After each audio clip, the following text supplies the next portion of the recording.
Hi, and welcome to our lesson on goals and objectives. My name is Clark Imus, and I'll be facilitating your online lesson. Let's go ahead and get it underway. There are several purposes of goals and objectives in education. Oftentimes, we lose sight of the importance of goals and objectives from a learner perspective, but as an educator, it's extremely important for us to have this be our foundation. Without specific, measurable, attainable, timely goals and objectives, it's not going to be something that we're going to be able to easily measure or to try to create benchmarks or to be able to show improvement objectively through the analysis of our teaching curriculum and our methodologies. Several of these purposes and goals include giving instruction meaning. Without having objectives, there truly is no purpose, no meaning, no achievable steps in the learning process. It also provides us as a guide to be able to teach and serves as a foundation for test questions and test writing analysis. And lastly, it's going to allow for us to determine the amount of material that we're going to need to cover in a set class. Now, additionally, goals and objectives give meaning to the educational material. This outlines what is important for the student to know, what they need to know, and what to teach students. This is also important for them to understand what is expected of them to learn. It gives students a process of approach along with a way for us to be able to facilitate and understand the level, the depth, the breadth of the content in which we're preparing to instruct. Now, this may not be tasked by you as an individual in writing goals and objectives, but it's definitely going to be something that you're going to have to be able to work with in order to effectively teach material. I can honestly tell you that the amount of time that you will spend writing goals and objectives is pretty significant as a new instructor coordinator. As you progress on, you'll find that it becomes easier and easier for you to be able to define and outline specific goals and learning objectives depending on the content you're working with. Now, goals and objectives are a great source of material from which test questions can be written from. It's going to give an idea of how much depth and how much to cover that material. And remember, as we've said before, remember that to go that extra depth, because we know that memory will deteriorate, and the more we can engage our students and keep them fresh and engaged, the better off that they're going to be to retain that material. But remember that goals and objectives are going to provide you with a roadmap to be able to have and provide meaningful education to your students. Now, before we can really understand all of these aspects of goals and objectives, we got to understand some basic terminology. A goal is a global statement of expected learning outcomes. What are you looking to get out of this? Generally, without a lot of discussions of methods on how you're actually going to accomplish it, right? So this idea is oftentimes will be seen as like a declarative or a statement that's going to outline what the overall expectations are for that specific outcome. Now, an objective are going to be statements of expected learning that are going to be in terms of student behavior that they're going to be able to exhibit, things that we can measure, and objectives should lead to the completion of the said goal or the competency or the declarative that you're referencing as your overall arcing aspect.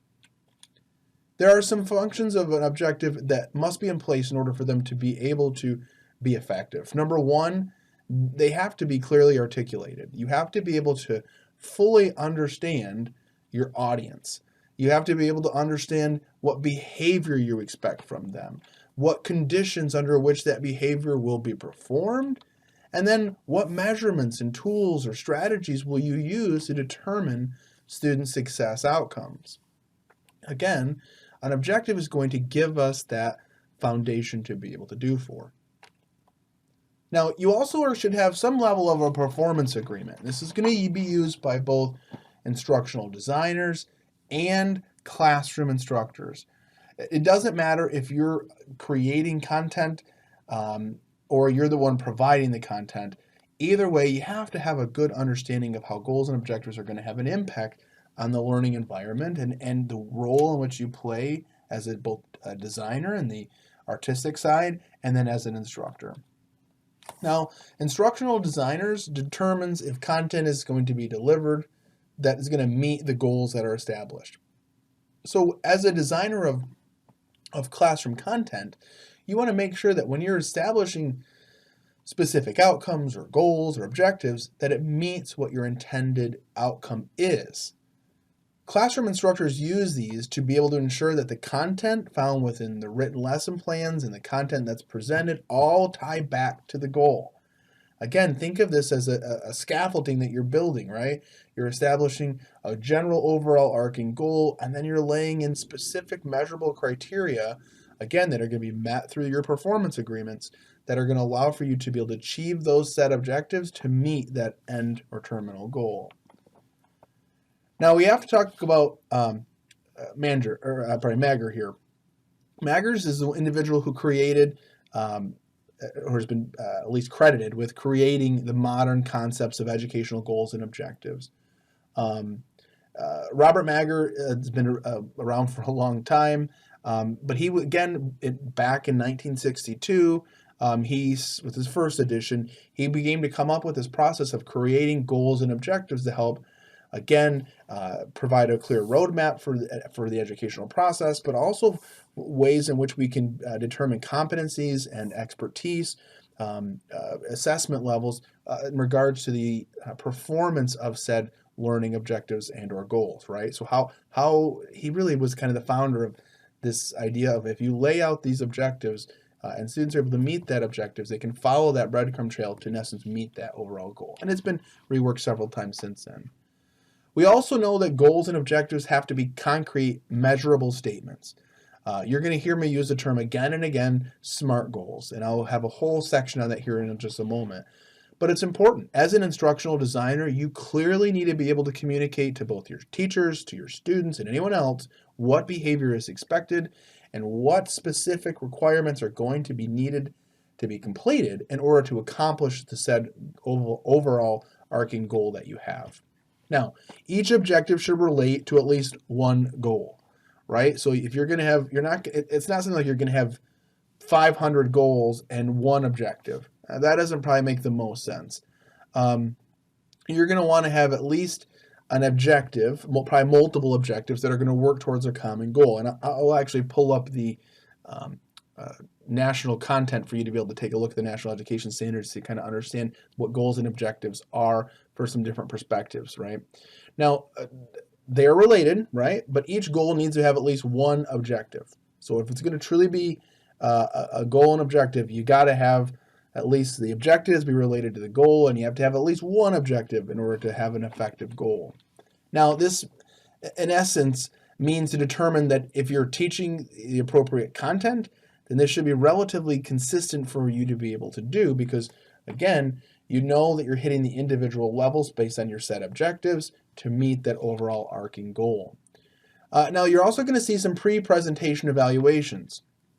This is important, where you're going to be able to compare what you're doing to your set goals and objectives, right? So your goals and objectives from your standpoint as an EMS instructor are going to come from aspects of both the state curriculum where it still exists, and then obviously the national learning or national educational standards for EMS. And again, it's going to depend on the license level in which you're instructing, but you want to make sure what you're doing lines up with the course goals and objectives. A lot of times folks will use content provided by publishers, which is okay, but they don't always provide a really good, clear roadmap, or sometimes it's just so much that oftentimes students aren't able to effectively understand everything that they need to do to get there. But regardless, it really is important to compare what you're doing against those goals and objectives. If you're not following the goals and objectives closely, or you're not reading or comparing or analyzing to see how well you're tying your instruction, the material you're instructing, to those goals and objectives, then you're really not able to measure effective learning later on when you do these assessments, right? So a pre-presentation evaluation is for you to take a look at your content to make sure it lines up with the learning outcomes and the learning objectives and the learning goals set forth by the National Education Standards. Once you're done with that, then you're going to do a post-presentation evaluation. That's where you get to take a look at what was taught and to see, did you leave anything out? Were there any omissions, right? Omissions, things that were left out, need to be covered again in the next class, right? You can't just go, well, I can't believe I forgot to talk about PEEP when it came to CPAP. Oh, well, and never go back to it. You got to make sure you fill in those gaps, and that's important because naturally when you're interacting with students, you may have a very clean, concise picture on paper. You may have a great presentation with all your objectives clearly laid out within it, but it's possible that because of time, because of an interruption, anything, that you may have had a gap in that instruction. You always want to make sure that you go back to it. That's the continuous process of revising and enhancing your content for the future. As an educator, you don't ever take something, create it once, and stick it on the shelf and never touch it again. That's just a recipe for disaster.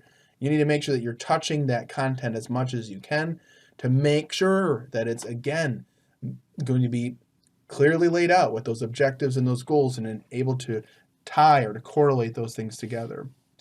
You also want to make sure when you look at your performance as an instructor that, again, you're looking at your objectives. Are you actually meeting those objectives, or are your students meeting those objectives? That requires a good significant amount of self-reflection on your teaching practices. It's one thing to get up there and read a slideshow to somebody, but are they really going to be able to retain that content? That's going to be hard to tell. And then observations by other teaching professionals is super valuable. This is why we have you guys actually go to observe an instructor teach and then write a reflection on it, because there's just so much value in understanding why others do what they do and be able to see what you like or don't like from that experience. And then obviously feedback from students is extremely helpful, right? Did your students feel like that they were poorly prepared for that exam because maybe you didn't hit all of those set objectives to meet the outcome for that exam? Or maybe you hit more objectives that weren't on the exam. Maybe your blueprint didn't line up like it should for that analysis or that test. Those are things that we want to be aware of. Again, we talked about this already. Review your students' performance on the test. That's a great way to tell how you're doing as an instructor. And some of these performance evaluations can be more formal and or less formal. I'm a real big proponent of a pre-test and a post-test inside the classroom. I have pre-course work, which is formal. I have a post-assessment test, quiz, that's formal. But I also do something in class. I have an informal pre-test, something that I may ask them questions or give them a case study or something. It's not worth many points, but it's a way I can gauge the level of understanding of my students to go in, so I can understand the depth and the breadth that I need to portray to my students to ensure that I meet those objectives. Same thing as a post-test.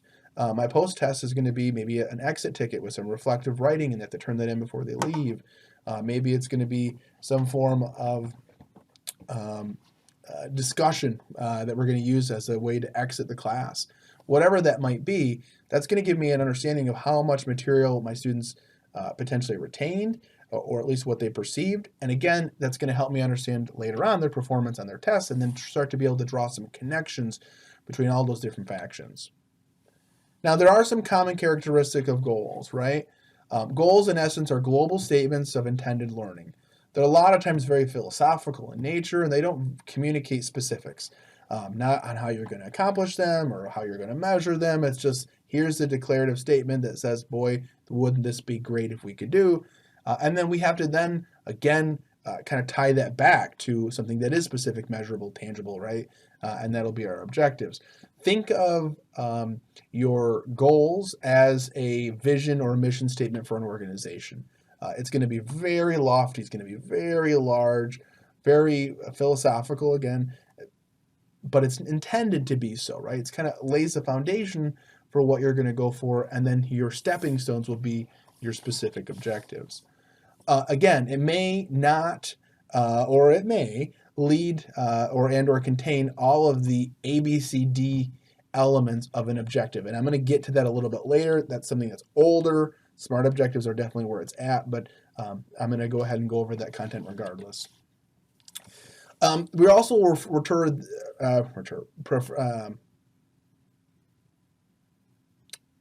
word I'm looking for? Well, regardless, they're called primary objectives, right? You have common characteristics that you're going to see of primary objectives or first level objectives or expected learning outcomes. Those are all going to be just different ways that you can be able to frame out some of the aspects of writing objectives, right? I don't typically delineate between primary objectives. I typically use learning outcomes is what I would say is probably the best route that I've used, and that's probably a little bit more up to speed or current with education. However, the point of this is make sure that what you're going to do is going to outline the roadmap for where you want to go. And again, a lot of times we have some things that we can use or draw from this already in EMS. So I want to be able to show you guys what these common characteristics of objectives and goals look like. So I switched over to our website here, and what you're going to be able to see is over here in our quick links, we have EMS student resources. This is also available on your Moodle page. And you're going to see handbooks and all that other stuff here, but I want you to pay close attention to these lower aspects down here, these objectives and instructional curriculum. The first one I'm going to pull up here is going to be your National EMS Education Standards. These are going to be aspects where you're going to be seeing clear goals established. You'll identify some aspects of milestones to outline the depth and the breadth of the content based on the level that's being instructed, but you're not going to see specific objectives necessarily. So let's kind of scroll through this here briefly. And I'm going to go ahead and I'm going to just go on down here to page 19 just to try to make it a little faster. And here we go. Okay, so let me scroll back up here. All right. So when we're talking about preparatory, right, these are the declaratives that we've been talking about, or these common goals that we've been talking about, right? So for the EMR, you use simple knowledge of the EMS system, safety, well-being of the EMR, med-legal issues on the scene of an emergency while awaiting higher level care. Here where it outlines, it says simple depth, simple breadth, and it outlines those core aspects for systems, for research, for workforce safety, documentation, communication, therapeutic communication, med-legal, and ethics, right? That's going to be where you're going to see, and you can, let me scroll back up here, you can easily see that there's going to be that goal that's going to exist for each one of those core areas. Now, another tool that you can look at, and again, that's going to break down from all levels just to understand the depth and the breadth. The other area you can look would be under instructional guidelines. Again, this is the national curriculum.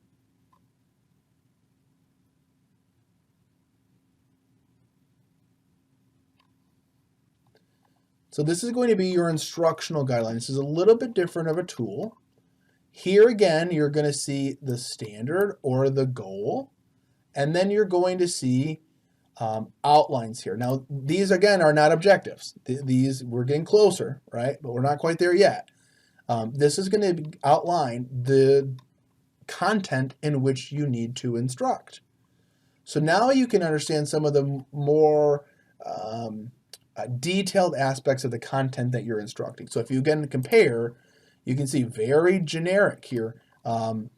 Again, and it builds. So again, EMR plus EMT, you know, AEMT plus all the rest equal paramedic, that type of a deal. But there's a clear difference between those primary aspects. Now, again, if you look under preparatory, simple knowledge here, right? That same exact outline, you can see the same thing here. Again, it's going to have those back and forth close aspects that you'll see. Again, that's going to be more of a goal than it will be an objective. But wait, there's more. You then have specific objectives. Now, these objectives are written by the state of Michigan. And uniquely enough, they've updated these. So again, here's your objectives and your task analysis. There's quite a bit of information in here. I'm going to jump right on down here to preparatory. So now, again, you're going to see here, preparatory. I'm going to be able to, at the completion of this lesson, the MFR student will be able to, there's my declarative. This is, again, not a global aspect. This is not a goal. This is very specific. This is the breadcrumb trail of how you're specifically going to outline how you're going to get from a new student with no knowledge to a student who is naturalization, who is proficient in all the learning domains, cognitive, psychomotor, and affective. So when we're writing objectives, not only are they going to be specific and measurable and attainable and timely and all those great things, it also has to be tied back to a learning domain. So for example, the first learning domain here says define emergency medical services system, the EMS system. That is a cognitive objective. We want to be able to differentiate the roles and responsibilities of the MFR from the other pre-hospital care providers, another cognitive. If we slide down a little bit, you'll see we're under 6, it says assess areas of personal attitude and conduct of the MFR. That's that affective learning domain we're really trying to reinforce. You'll also see, I'm going to slide down here a little bit more as well too, that you're going to get into certain circumstances where you're going to see psychomotor. So for this one here, let me scroll back up. This is under the well-being or communicable disease. If I go all the way down here to 23, demonstrates the appropriate use of PPE in various simulated patient scenarios. That's a psychomotor learning objective. And again, you can see that the objectives are going to be much more focused on specifics than your goal will be. So let's take a look at what some of these common characteristics of objectives are. So again, they need to be observable, they need to be measurable. They should articulate what the expected behavior is, and it should describe how behavior would be measured. We also want it to be written clearly. Oftentimes objectives are very ambiguous, that they don't really have a strong, clear sense of where they're going, right? Try to make sure that it's written in clear terminology. It should be apparent by both you as the instructor and the student of what behavior is necessary or expected for success. We also want to make sure that we recognize that objectives are result-oriented, meaning that we're trying to get a result from them. So we need to make sure we're taking and putting in specific expectations on performance, knowledge acquisition, feelings or attitudes, whatever might truly impact that. And we want to try to use both qualitative and quantitative information, right? The quantitative is the numerical data values or a way that we can measure that. And the qualitative data is going to be more along the lines of how it makes you feel or that affective aspect potentially, right? So we want to have both numerical data and quantitative data that can help us be able to ensure that we've met that objective. And we can use that for documentation. For quantitative, again, we're talking about expected behavior that is going to be exhibited under specific conditions, and both the student and teacher need to know what's going to be measured. But we want to know things like, for quantitative purposes, what is the lowest acceptable passing score? What's the number of attempts that are allowed during a skills test? What is the time limit that you have on certain skill stations or certain assessments, right? Where do some of those aspects begin to lie?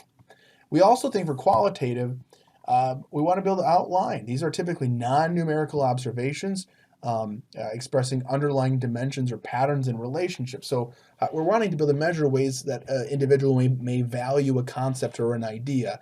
Are they able to defend or to perform a skill or maybe adapt a new behavior, those types of aspects. Now, performance level really is not 100%. It is not required for every objective, right? So, for example, you may say you have to obtain a 70% to meet that objective. You may say that you have to hit 100%, right? Some instructors require 75. KCC, we use 80% for some reason. It just happens to be more arbitrary. But regardless of it, you want to make sure that you have an understanding that growth is not necessarily proficiency. We want to see growth, and we need to establish where that threshold is for success. And we just don't want to make it arbitrary that everything has to be 100 or to devalue it by not providing enough value to it. So some of the other things we have to think about here, oftentimes you may end up failing a student because of critical criteria, right? We used to call those auto fails, right? You don't give oxygen to a patient that's critical. You don't call for ALS. You don't do a certain intervention, whatever it might be, right? You've got to have to recognize that sometimes objectives will have critical criteria, and in order for you to be able to meet that objective, it requires not necessarily mastery, but clearly avoiding or sidestepping major mistakes. Critical criteria that you said, if these things occur, like for example, failure to manage as a competent EMT, that's on almost every skill sheet as a critical criteria. That's a really nice way of saying, no, I've got some ability to adjust that and provide additional feedback. But that's, again, another example of a measurement. So that's part of being an objective. Now, We also have to write these objectives in terms of performance. You can't just evaluate it as if learning has taken place and no description or definition of the expected behavior has been outlined for your students, right? So we're trying to measure these things based on a performance of some kind, whether it's a written performance, whether it's a performance style performance, right? Like a scenario or simulation, or even something like clinical, right? Where you're dealing with an affective aspect. We also have to make sure that we can communicate successful learning behavior terms. How we describe those things to our students will make a difference in how impactful they are, and then how much motivation they have from that realistically, and then can they actually work to meet those said objectives. It really should define the expected behavior change that you want to see, or at least what you're looking for to determine that learning is actually taking place. So let me give you an example. If you're given an assortment of EMS equipment, have your students pick out the necessary components to do spinal immobilization, right? Another one would be something like state 3 reasons why it's important for you to use BSI, or when you should use BSI, right? So those aspects can also help communicate successful learning based on those behavioral terms, things that you want to see your students be able to do. Now, I know we've talked recently about learning domains, but we definitely have to go back to it because learning domains tie in to the way in which we write our objectives. They really are important. We know that learning domains, in essence, that learning can take any form or shape, whatever it is, but we can generally categorize it into 3 types of groups, right? So typically we see things like affective, psychomotor, and cognitive, but types of learning that you could utilize may be how you emotionally feel about an issue. It could be recalling definitions of medical terms. It could be how we relate to each other, or even personal values and morals that we might have. And how we perform these skills and procedures is important as well too, right? All these are going to be examples in the types of learning that we have. So we got to take those types and tie them back to the specific domain that we want to measure with our goals and objectives. So again, we know that the domains of learning, that cognitive, affective, and psychomotor domains are the ones we most frequently see used in EMS education materials. Again, they're going to be divided into subsections that are going to reflect the need for students to have a deeper level or understanding as they progress through those learning domains. Now, within the cognitive learning domain, it really emphasizes remembering or reproducing what, things that have already been learned. So for example, those lower levels you're going to be looking at are going to be level 1 is that knowledge, comprehension, application. Level 2 is your analysis, that mid-level. And then finally, level 3, you're getting up to that problem solving, synthesis, and evaluation. That's those 3 levels that you're going to be looking at within that domain for cognitive. Now, with psychomotor, we're talking about muscle memory, motor skills, manipulation of material, or specific objects, right? We're oftentimes going to be more concerned with how a learner moves or controls his or her body during that aspect, right? Again, so we call that muscle memory. That's what we're progressively leading to, is muscle memory. And lower levels are going to deal with specific skill performance, generally with assistance.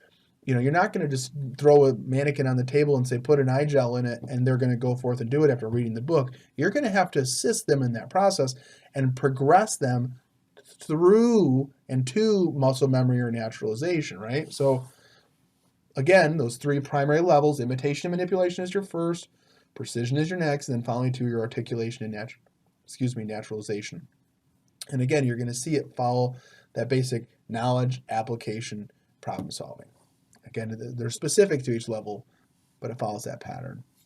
Your affective, a lot of things we're talking about here is, again, professional behaviors, attitudes, voluntary reactions, involuntary reactions. They're all based on values and their personal beliefs and morals and all those aspects that go into making a person a person.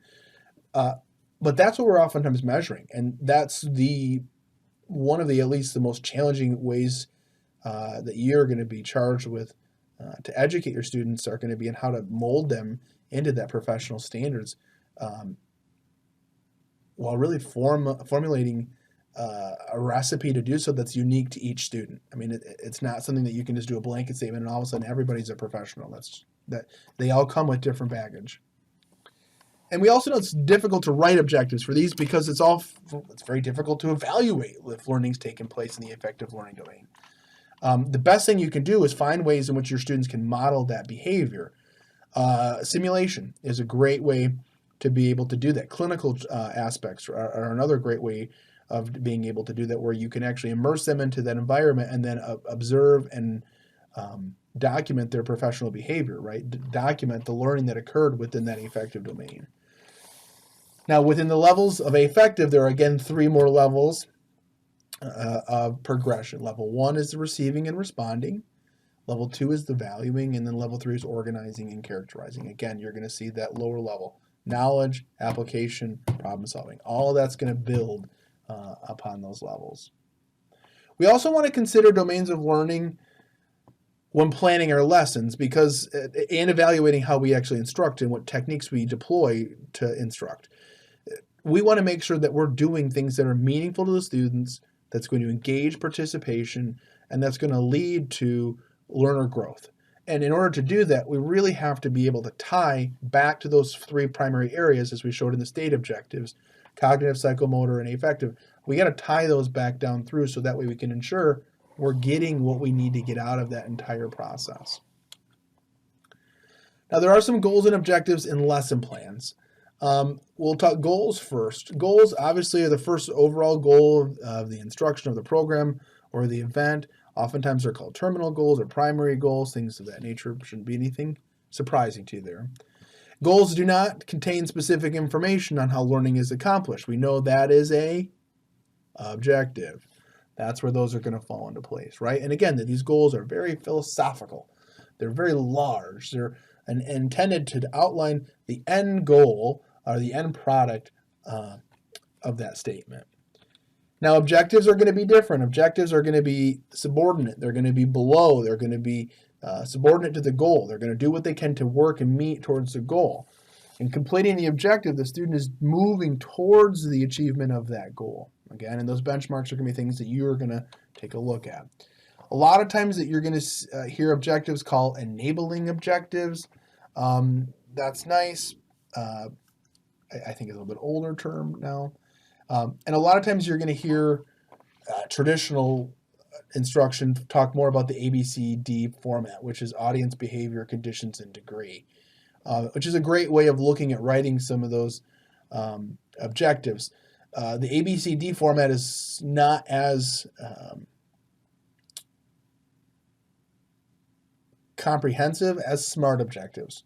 And the SMART objectives are a little bit more concise and will, in essence, are a little bit easier to write, in my opinion.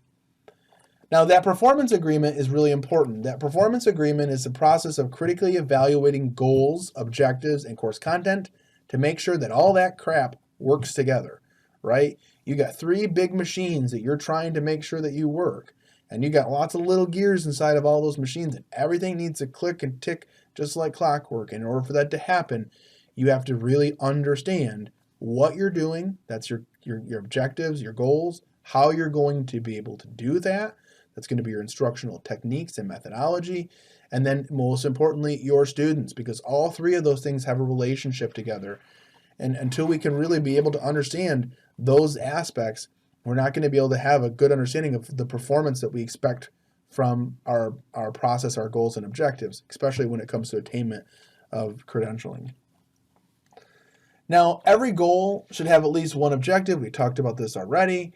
We've said every objective should be related to at least one goal. And again, the content of the lesson should relate to the goals and to the objective. That's nothing that should surprise you, right? They should not be any content that does not relate to the goals and objectives. If that's what you want to do and you want to make it fit, great. But you really are going to have to make sure that you do what you can to make sure that's relevant. And then remember, when goals and objectives and content are all related to each other, there is a performance agreement. Okay, the performance agreement is that all aspects of that, right? Objectives, content, and your students, and the way it all works with your goals and objectives and content all line up together. That's the true performance agreement, right? The ABCD model, I don't like this one, but we'll go over it. Objectives They don't have to be written in this order either. They don't have to be written in A, B, C, D. I think most people probably do write it that way if I were to guess. But it's got to make sense based on what your goal is. Because again, remember, your objective is there to serve as the method or the process of meeting said goal. So again, for some things you may see for ABCD approach, the audience will said behavior in said condition, circumstances to whatever degree level. So the EMT student will demonstrate trauma patient assessment at the EMT level. I'm struggling to pull that out of my head, but that would be a way of looking at it. Another one would be given a scenario, the EMT student will be able to perform a rapid trauma assessment with minimum assistance, right? There's another style of objectives. I don't think either one of those ones I just made up are any good, so I wouldn't use those, steal those. So some of the things you have to look at audience-wise. Who's the receiver of the instructional activity, right? At the completion of this lesson, the student will be able to. There's your audience, right? Behavior. For behavior, we want to describe learner capabilities. We also want to make sure that we can have observations and measurable aspects to what we're having them do, right? So what behavior we're asking them to do, is that something that we can observe and measurable? Again, for an example, review. You can't observe or you can't really tangibly observe or measure review. You can if it's describe or list or discuss, or there are other ways that are much more valuable terms that you can use to describe what behavior you're looking for. Now, if it is a skill, it's got to be a real world skill. You don't want it to be a skill that's just arbitrary and has nothing to do with anything, that you're gonna waste time and energy. You want to make sure that what you're doing actually includes demonstration of knowledge or skills from any learning domains, but it's got to have real world impact, right? It can't be something that doesn't make sense to what you're teaching. Now, terminology is also super important when you're writing behavior, right? Should be able to or will be able to carry different expectations legally, right? Or organizationally. So you want to make sure that you're being specific with the way in which that you provide your terminology, right? It's always better to be specific than it is to be vague. Now, the condition describes any circumstances that will impact upon the behavior the student will exhibit. So equipment, tools, conditions, time limits, that type of stuff. Within 10 minutes, they should perform a certain skill, what have you. That aspect. Now, your degree is the standard for acceptable performance. So this is going to be an example where you're going to see like with 80% accuracy or 75% accuracy, right? If the degree statement is not included, it should automatically be assumed that it's 100% performance in order to meet that set objective, right? So you got to have a little bit of flow back and forth with the two of those.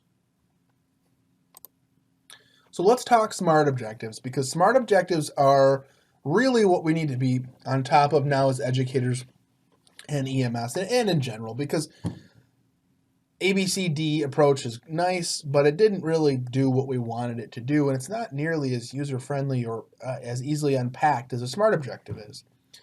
A SMART objective is in essence something that is specific, measurable, achievable, or attainable, oftentimes you'll hear, relevant, and time-bound. They are going to specifically state what you're going to do, and they're going to use action words. They're going to provide a way in which it will be measurable through evaluation and specific metrics or data targets. We're going to determine if it's obtainable or achievable based on scope and possible to accomplish and have it be attainable, right? It's got to be something that's realistic. We can't expect students to be part of experiences that are extremely rare. And we also have to make sure that, we've got our feet on the ground when we're writing these objectives so that they're actually achievable. That's important. They have to be relevant, right? Making sure that they make sense within your job function, and it improves the way in which you function, whether it's business objectives that can be smart or if it's educational objectives that can be smart. And then time bound. You got to say when it's going to be done, and you got to be specific in that time frame. I'll tell you, feedback is never useful if it's not timely. Now, when we're talking about specifics, you got to be specific. An objective should have a description of a precise or specific behavior, achievement, or outcome, which is or can be related to a percentage, frequency, rate, or number. Tie it to something specific. The key here that we look at is going to be M in SMART, because measurable, right? If we're not specific, we really can't measure success. We can't evaluate it if we don't outline what the specifics are. We want to use verbs which are going to easily be action-oriented or describe the actions which need to be taken to fulfill that set objective. And I'm randomly pulled up an aspect of using our website. That's something that we've been tracking, is how many clicks we get on our website. So if I wanted to go ahead and make a non-specific goal, the goal would be to encourage people to visit our website more. That's a goal. It's lofty, but it's not specific. If I want a specific goal, I want to increase the number of unique visitors to our website on a monthly basis. That's a lot more specific, right? Without that specificity, I'm not going to be able to have the same level and measurements of my outcomes. Now, we also know that we are all motivated by achievement. So when we set measurement criteria and we are able to track it through the life of an objective or a goal, it makes a big difference, not only to a student, but also to you as an educator. You're going to be able to see how effective are your actual objectives. Are you really measuring what needs to be said to be measured? Without a measure, a goal can never really be achieved, because you're never really setting a sense of achievement or a sense of goal. There's no target established. Makes it very hard to have that be measurable. A non-measurable would be something to increase the number of unique visitors to our website on a monthly basis, right? It's specific, but it's not really measurable. Measurable would be to increase the unique visitors to our website by 10% per month, right? That's a goal that we can say, here's the specifics we want, here's the measurable aspect of what we're looking for attainment.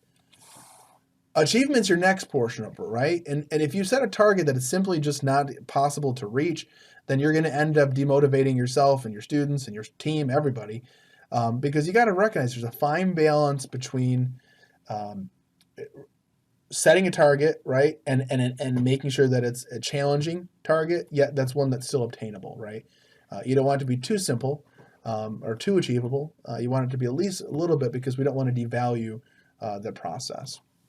And so we want to be able to look at targets for that are going to be stretching yet realistic, right? Things that if you achieved, it would really mean something to students, but are achievable given resources at your disposal.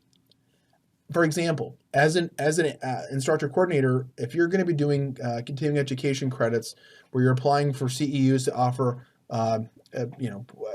ad hoc, right? So you're submitting routinely for classes to be able to be held. If your goals aren't achievable, if they're not going to follow this SMART format, the state's not going to approve them. They really have to be very specific. They have to be measurable. They have to be attainable. They have to be result-oriented.